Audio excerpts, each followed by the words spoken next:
kehidupan kita sebagai manusia secara global, agama kita Islam ini makin hari bukan makin berkembang, bukan makin hari makin kuat, apalagi di Indonesia.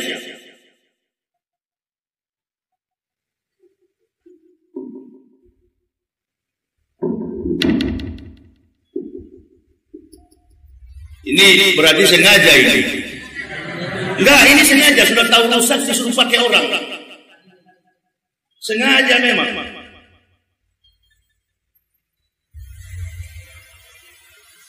Diperbaiki. Amar bin Ka'ab, Abu Hurairah datang kepada Rasulullah sallallahu alaihi wasallam, "Ya Habibullah, man a'lamun nasi? Man aqbudun nasi? Man afdalun nas?" Siapakah ya Rasul? Orang yang berilmu, orang cerdas, orang pintar, yang qualified dalam segala kompetensi kemampuan keilmuan, baik dalam penelitian ilmiah maupun dalam kemampuan akademik. Rasulullah baru menjawab, mereka bertanya, "Man a'budun nas?" Siapakah yang ahli ibadah?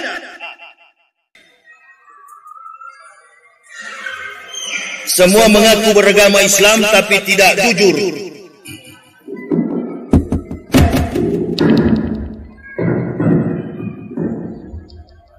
Saya bukan ustaz internasional, ustaz kampung, nggak cocok untuk begini.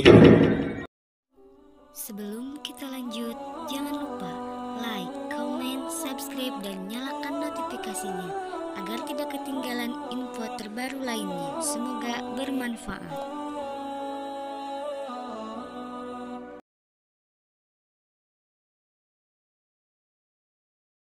Assalamualaikum warahmatullahi wabarakatuh.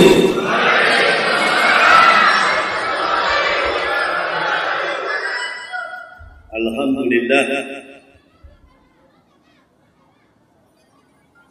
Alhamdulillahillazi birabbi'il akhir wa ja'alahu birabbi ihsan. Wa anzala kitaban hudan wa nurran wa ansala sab'an minal masani yahdi bihi man yarju liqa'a rabbih wa nailal amani. Asyhadu an la ilaha illallah rahmani wa asyhadu anna sayyidana Muhammadan abduhu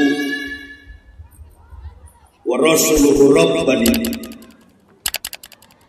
Allahumma fasalli wa sallim ala imamil abrar wal muqarribin sayyidina wa maulana Muhammadin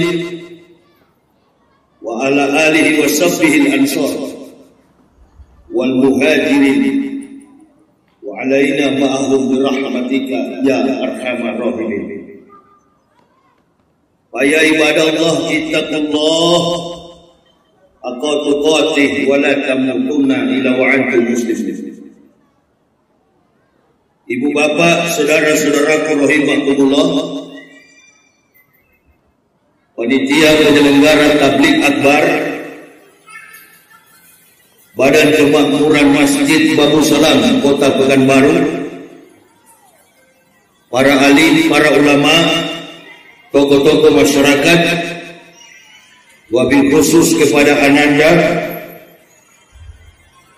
yang telah menyampaikan sekelumit kisah tentang kehebatan, keagungan dan kebesaran baginda Rasulullah Muhammad sallallahu alaihi wasallam yang kami cintai, kami banggakan. Ma'asyiral muslimin wal muslimah rahimakumullah. Kita berkumpul di rumah Allah ini, kita bersilaturahmi, tidak lain dan tidak bukan dalam setiap pertemuan majelis-majelis ilmu adalah untuk membicarakan kehidupan kita, bukan yang sekarang, tetapi kehidupan setelah kita tiba di dalam pembaringan pertiduran panjang kita alias kematian. Berarti konsep yang kita bangun di dalam setiap pertemuan silaturahmi majelis-majelis ilmu, tidak ada cerita lain kecuali cerita bagaimana mempertanggungjawabkan kehidupan kita di dunia ketika ajal kematian menjemput kita. Apalagi di akhir-akhir hari-hari terakhir ini, fenomena kehidupan dunia secara global dan dalam konteks keindonesiaan kita, di mana manusia lebih cenderung condong kepada perhatian tentang duniawi dan melupakan nilai-nilai spiritual agama. Entah itu dia beragama Islam, dia beragama di luar Islam, orang-orang kafir, sudah beda dalam kehidupan yang tadi dikatakan oleh dai cilik. Ini anak-anak yang menasihati kita, cucu kita yang menasihati kita. Kita berdoa agar anak-anak seperti ini konsisten. Dia bertumbuh dewasa dalam komitmen untuk mendakwahkan Islam. Dia bertumbuh dewasa dalam kekuatan untuk menyampaikan dalil yang memberikan pengertian kepada makhluk yang bernama manusia. Karena dakwah itu bukan untuk kambing, dakwah itu bukan untuk hewan, dakwah itu untuk manusia. Apa kata dakwah? Dakwah itu tuding. Makanya di zaman para nabi dulu, sebelum diutusnya para nabi, ada satu periode para nabi disebut dengan zamannya hakim-hakim. Itu disebut dengan nabi, para utusan Allah. Mereka menyampaikan sesuatu yang hak, menegakkan yang hak, memberantaskan batil. Itu dakwah. Jadi kalau ada dakwah yang masih kompromi, itu bukan dakwah. Kalau ada dakwah yang hanya menyinggung, hanya menyentil secara ironis, itu bukan dakwah. Itu namanya pidato. Itu namanya kampanye. Kalau dakwah konsepnya jelas. Hitam katakan hitam, putih katakan putih. To revive the truth, to bury the vision. Mengangkat kebenaran, menguburkan yang batil. Itu dakwah. Jadi tidak ada abu-abu, hitam dan putih. Dalam perjalanan kehidupan kita sebagai manusia secara global, agama kita Islam ini makin hari bukan makin berkembang, bukan makin hari makin kuat, apalagi di Indonesia. Nilai daripada penghormatan terhadap ulama, nilai penghormatan terhadap para pejabat, nilai penghormatan terhadap tokoh-tokoh masyarakat, nilai penghormatan terhadap para anak cucu Nabi, para habibana, kepada syarifah, sudah sangat rendah di bumi Nusantara ini, Indonesia. Saya beberapa hari terakhir ini, sejak kepulangan Habib Rizik Syihab, media itu digemparkan dengan berbagai macam isu. Saya teringat dalam satu keterangan Al-Quran, Qul amara rabbi bil qist wa aqimu wujuhakum inda kulli masjidin wattaquh mukhlisina lahu din kama ba'da akum ta'udun. Kata Allah,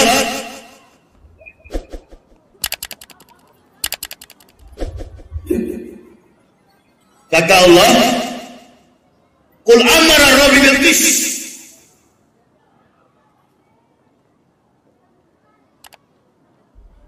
Terapkanlah, tetapkanlah keadilan itu.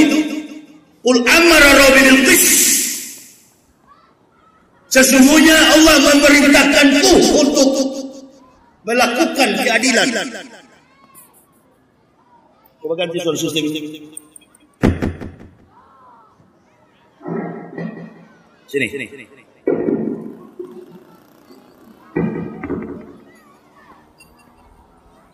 Nah, yang dipegang.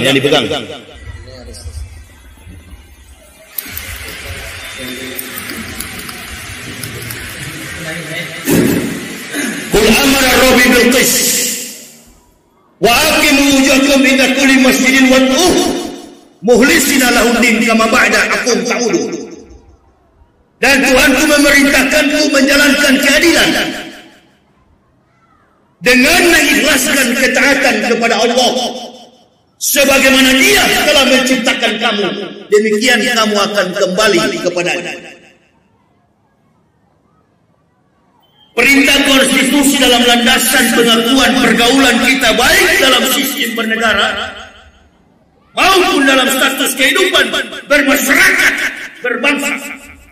Dalam kehidupan individu, kehidupan rumah tangga, bermasyarakat, berbangsa dan bernegara, kita mempunyai satu kekuatan landasan.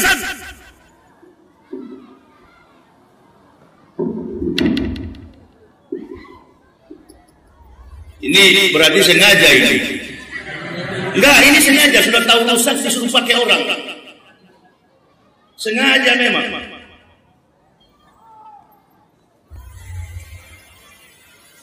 Diperbaiki.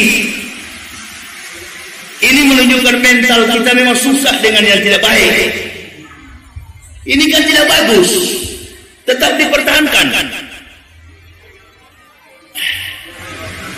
Saya anak kecil bicara dai cilik, bukan mainan yang begini. Malu kita yang tua-tua ini, yang sudah mau mati kata beliau tadi.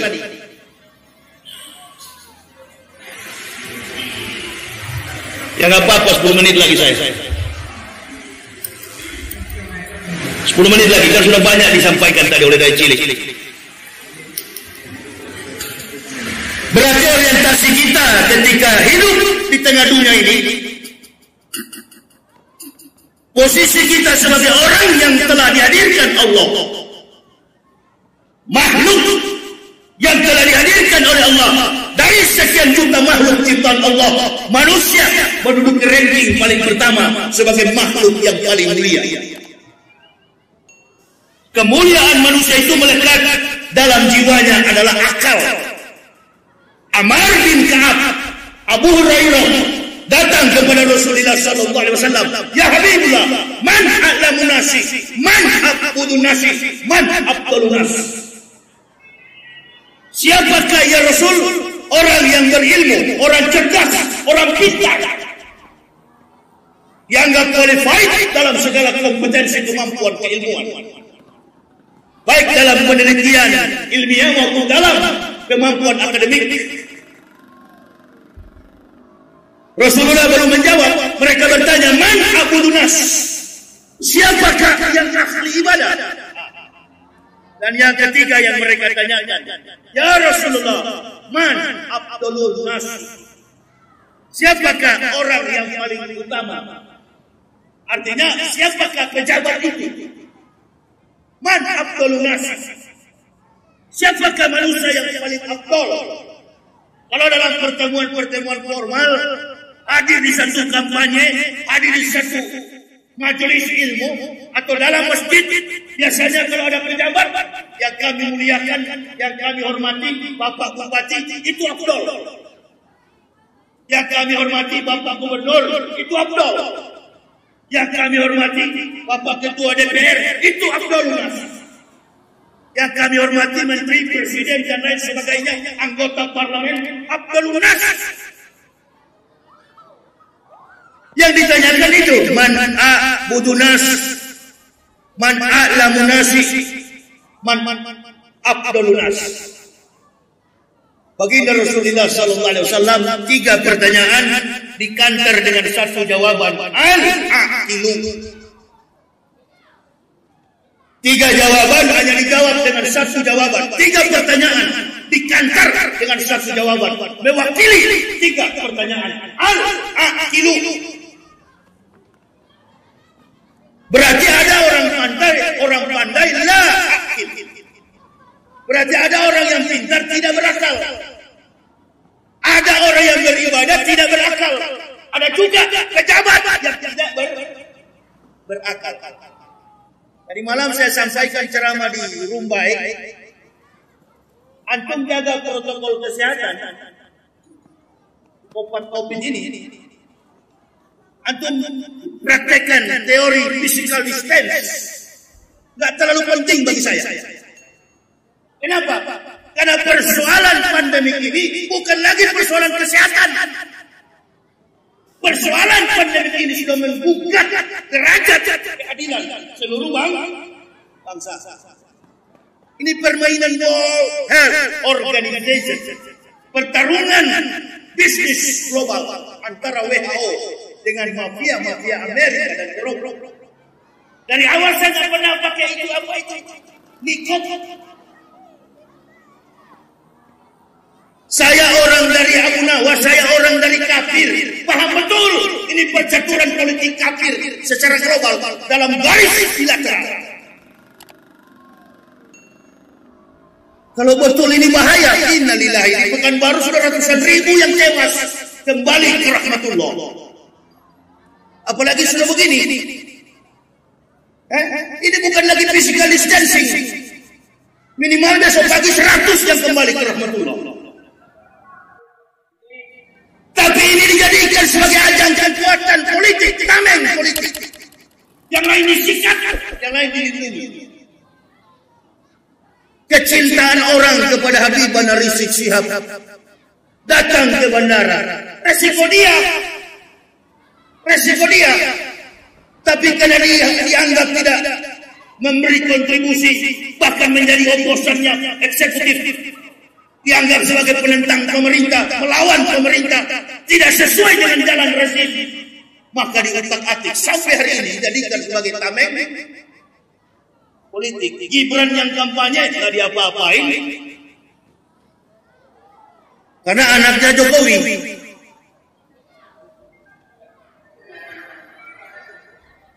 Ini kok saya mati-mati heran ini. Semua mengaku beragama Islam tapi tidak jujur.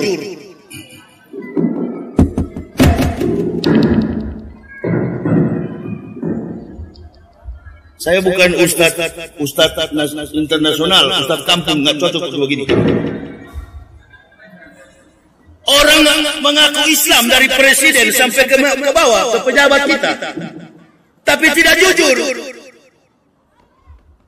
Ini kan merupakan satu kesimpulan kekuatan dakwah yang perlu kita jawantahkan, bahwa ketidakadilan inilah yang membuat kita semua diuji oleh Allah, dan bahkan antisipasi dengan baik ada praktek politik adu domba yang sedang berlangsung bagi negara kita ini. Jadi saya itu aja yang bisa saya sampaikan. Ibu bapak pegang baik-baik bahwa ada praktik adu domba di antara sesama Muslim. Berhati-hatilah kita, bertakwalah kepada Allah dari saat ini sampai nanti kita dijemput oleh ajal kematian. Ini yang bisa saya sampaikan. Wabillahi taufiq wal hidayah. Wassalamualaikum warahmatullahi wabarakatuh.